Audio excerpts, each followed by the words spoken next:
Bonjour et bienvenue à toi dans cette vidéo où je vais te parler de nos guides spirituels. Ce que j'entends par guide spirituel n'a rien à voir avec la religion, quelle qu'elle soit, ni nos croyances dans le domaine de la religion. En fait, nos guides spirituels sont là pour nous accompagner tout au long de notre parcours d'incarné. C'est-à-dire que quand on est incarné dans la matière, c'est que l'on fait l'expérience. On est là pour apprendre. C'est comme si on était à l'école. On est là pour apprendre à évoluer, que ce soit au niveau de la sagesse, au niveau de l'écoute des autres, pour être la meilleure version possible, pour essayer de gommer tous nos défauts. L'avarice, la jalousie, l'instinct, bon, je vais un peu loin, l'instinct meurtrier, l'envie d'être méchant. Tout ça dans le but d'évoluer, parce qu'à chaque incarnation, on a appris certaines choses, on a compris certaines choses et d'autres pas. D'où la réincarnation jusqu'à, entre guillemets, l'être parfait, si on peut le dire comme ça, il n'en se réincarne plus. Mais bon, il faut beaucoup quand même d'incarnation. Et on peut voir la différence entre une jeune âme, c'est-à-dire une personne qui ne s'est pas beaucoup incarnée, avec une vieille âme, une personne qui s'est beaucoup incarnée. On le voit beaucoup dans le comportement. Par exemple, une jeune âme aura tendance à faire beaucoup de bêtises, être dans la méchanceté, être dans le soi-même, ne pas vouloir partager, ne pas vouloir donner, être méchant. Tout simplement, c'est là qu'on voit qu'une personne est une jeune âme. Parce que comme je vous le disais précédemment, c'est une école. Et plus on s'incarne, plus on apprend des choses et plus on évolue. Donc quand on est une jeune âme, on a bien sûr comme un enfant à la maternelle à qui l'on doit tout apprendre. À gommer, que ce soit la méchanceté, le mensonge, le besoin d'être méchant, de faire des bêtises, de faire des expériences que l'on n'a pas justement encore fait. Alors que quand on est une vieille âme, tout ce genre de choses, on les expérimente dans nos premières vies. Bon, je vais un peu loin, l'instinct meurtrier, le vol, etc.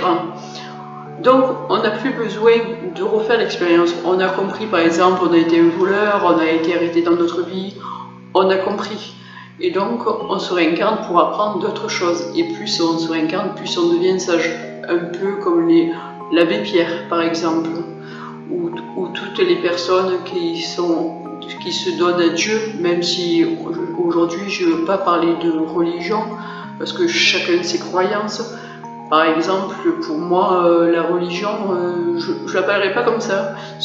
Pour moi, ce sont des êtres supérieurs, ce sont des énergies supérieures qui sont là pour nous guider. Et d'ailleurs, ils le disent, on n'est pas supérieur à vous, on est tout simplement plus évolué et on est là pour vous guider et pour vous apprendre. Bien sûr, libre à nous de vouloir apprendre, tout le libre arbitre. C'est parfois ce que les gens disent.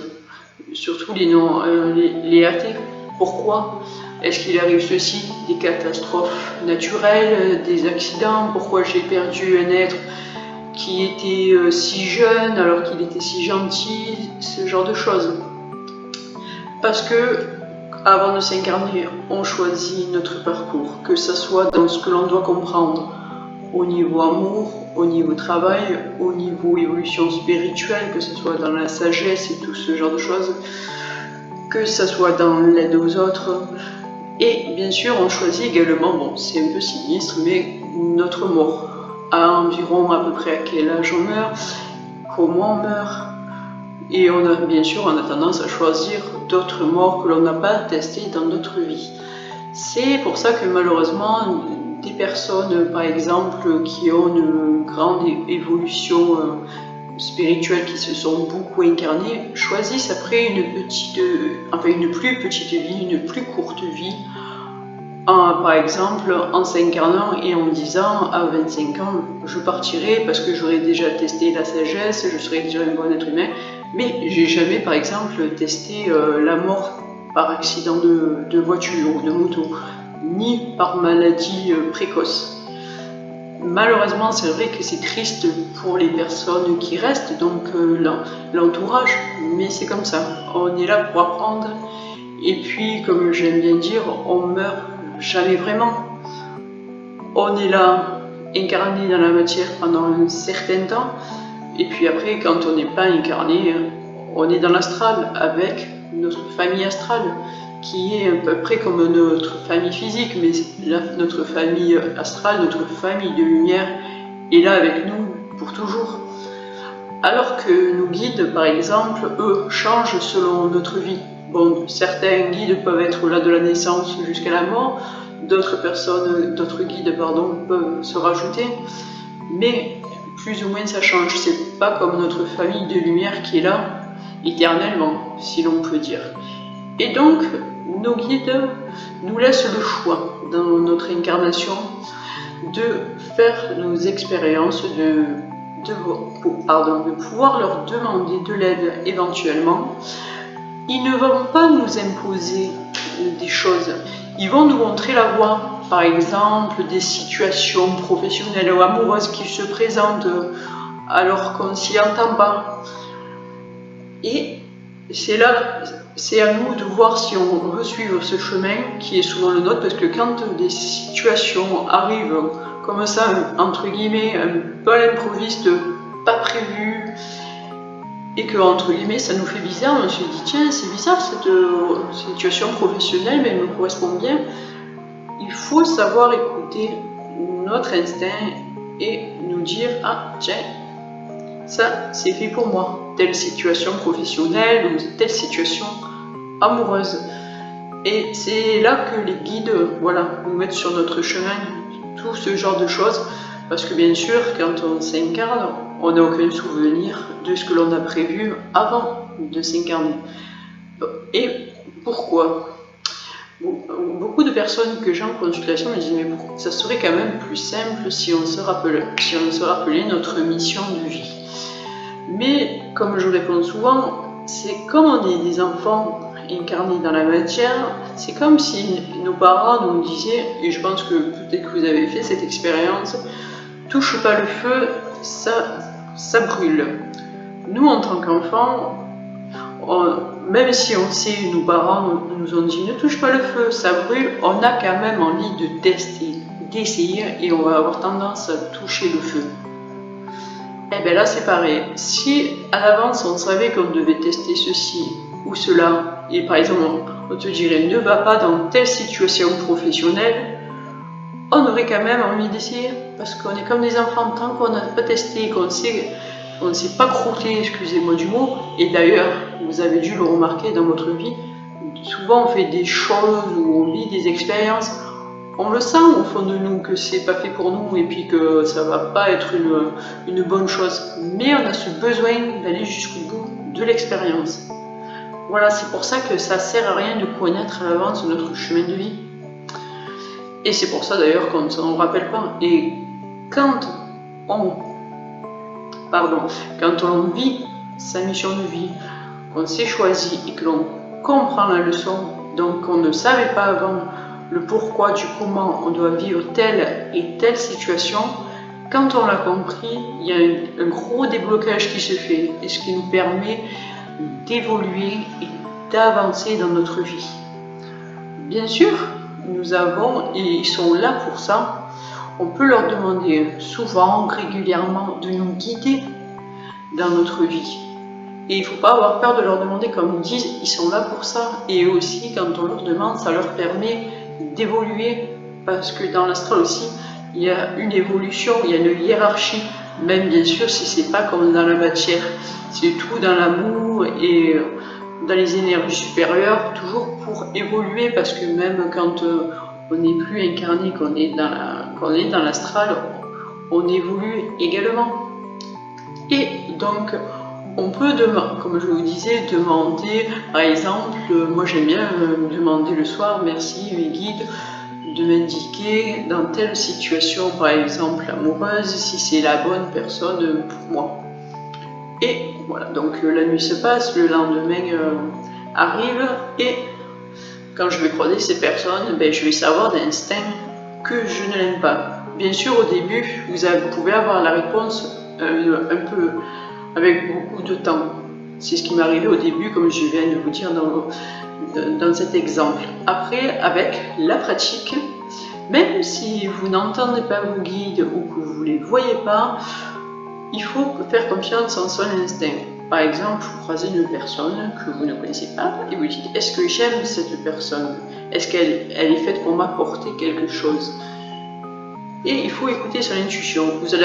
Par exemple, si c'est pas une personne qui est faite pour vous, qu'elle va vous apporter quelque chose, que ce soit au niveau spirituel, travail, etc., ou vous sentez rien du tout, ou vous allez sentir là pas trop bien, non, moyen.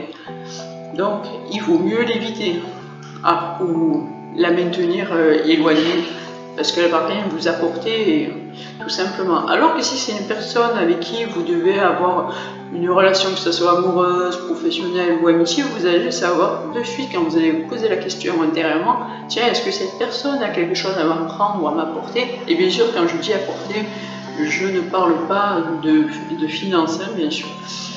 Là, vous allez être dans la joie, tout simplement, et vous allez dire: ah oui. Et là, vous verrez qu'en fréquentant cette personne, elle va beaucoup vous apporter. Et d'ailleurs, dans les conversations, quand c'est des personnes que l'on doit rencontrer, c'est fluide.